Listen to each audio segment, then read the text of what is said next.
انسان کو بڑے سے بڑے نیک اعمال کی بھی توفیق ملے اور وہ ان کو بجا لائے،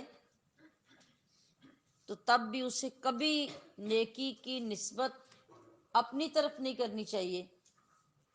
بلکہ اللہ کی توفیق قرار دینا چاہیے، اور نیکی کی توفیق ملنے کے بعد اس کا شکر یہی ہے کہ اس رب کی بارگاہ میں اپنی عاجزی اور بے بسی کا اظہار پیش کرے، اور اگر وہ گناہوں سے بچ گیا ہے تو اس بچنے کو اپنا ہنر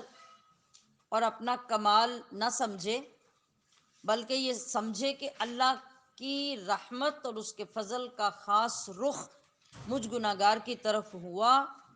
تو مجھے اس فضل اور رحمت خداوندی نے گناہ سے بچا لیا۔ جب کوئی انسان خود اپنے کسی نیک عمل کو پسند کرنے لگ جاتا ہے، یعنی اس پہ ناز کرنے لگ جاتا ہے، تو بہت زیادہ امکان اس بات کا ہوتا ہے کہ انسان خود پسندی میں مبتلا ہو کر بہت ساری آفتوں کا شکار ہو جائے گا۔ حضرت امام غزالی رحمۃ اللہ علیہ فرماتے ہیں، خود پسندی گناہوں کو بھول جانے اور نظر انداز کرنے کی دعوت دیتی ہے۔ کیا مطلب ہے؟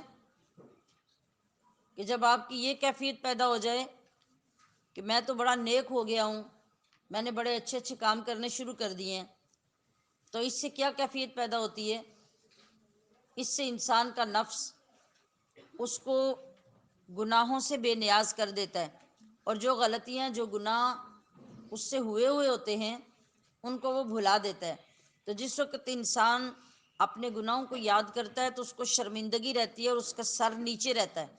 اور جب وہ اپنے گناہوں کو بھول جاتا ہے تو پھر کیا ہوتا ہے؟ پھر آہستہ آہستہ اس کی گردن میں دوبارہ سے سریا آنا شروع ہو جاتا ہے، اور وہ اپنے برابر کسی کو سمجھنے کے لیے تیار نہیں ہوتا۔ وہ اپنے آپ کو ہی بڑا پرہیزگار، بڑا نیک، بڑا عالم، بڑا فاضل اور لوگوں سے بڑا نمایاں سمجھنے لگ جاتا ہے۔ تو پھر یہی وہ راستہ بن جاتا ہے جس پہ چل کر شیطان شیطان بنا، اور اب انسان کیا سوچنے لگ جاتا ہے کہ میں نے توبہ کر لی ہے، بس جو میرے گناہ تھے وہ بخشے گئے ہیں، جو باقی ہیں وہ بھی بخشے جائیں گے۔ اور جب انسان عبادت کی وجہ سے اپنے احوال سے بے خبر ہو جائے، اس کو اپنی برائیاں بہت چھوٹی نظر آنے لگ جائیں اور اپنی نیکیوں پر انحصار ہوتا نظر آنے لگ جائے، تو یہ بھی سمجھیں کہ ایک قسم کا ہم اپنے اوپر ظلم کر رہے ہیں۔ یہ صورتحال قطعاً نفع بخش نہیں ہو سکتی۔